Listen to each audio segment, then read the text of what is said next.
So 16 years ago, I started playing the violin. I'm actually a cellist, and I play in the Culver City Symphony. And I have Swedish heritage, so my mom is Swedish, or her parents are Swedish. And so I started playing the violin, and I started playing this music. And it really has just led me on this great journey to meet all these amazing fiddlers. So when I first started out, I realized I'm classically trained on the cello, but not at all on the violin. So I'm literally starting scratching on the violin.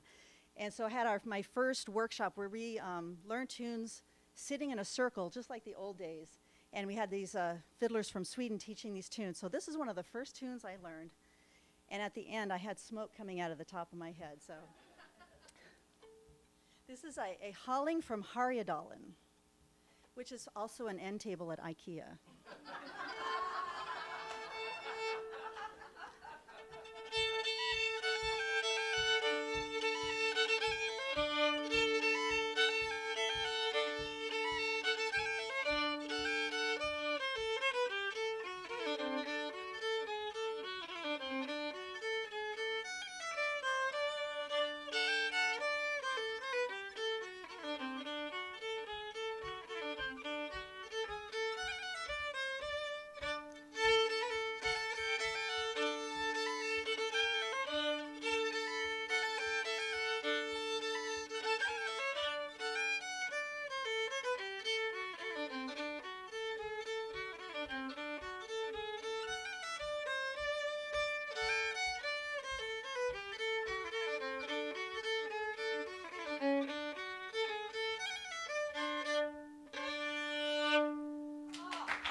This is how I spend a lot of my Saturday nights, playing this music for folk dancing, and I nerd out on this stuff. It's really, it's really fun. So this summer I had a chance to go to Sweden for the first time, and it was an amazing journey. I spent a lot of my time in Dalarna, which is the kind of ground zero of Swedish folk music, and got to stay with a friend of mine who's an amazing folk fiddler on his farm in this amazing region, and we would fiddle on his porch.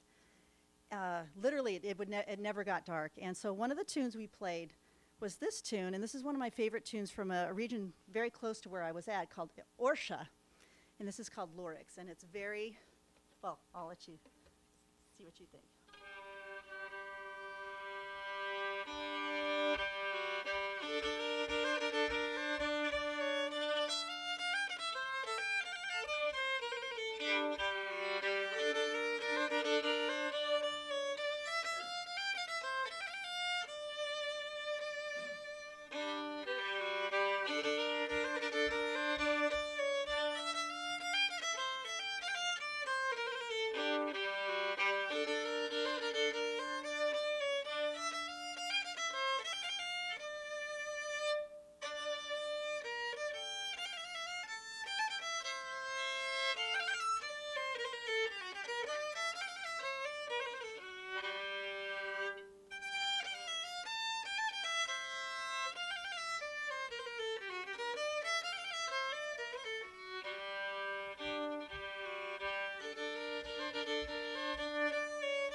One thing I feel about music is that it's a lot like food in that it's got texture, it's got flavor, it's got so much soul. And that particular tune just really hits a really deep part, and I hope you felt it too. Now imagine being a classical musician and trying to wrap your brain around, you know, these kind of weird tempos and weird ornaments. But it's something that you just kind of have to immerse yourself. And so about a year ago, after playing for 15 years this music, I got the idea that why don't I try to write a tune? And I was actually watching Poldark. I don't know if anybody watches that show, but in the beginning there's this beautiful violin solo at the start. And so I put a pause, I turned on my phone, and this tune came out almost entirely in this form. I call it the Hope Waltz, and I got a chance to play it in Sweden in an open barn at 1 in the morning with 50 people dancing to this waltz. And so I've dedicated it to my brother-in-law, who had a really disabling stroke, and so this was just to give him hope. So this is the Hope Waltz.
Thank you very much.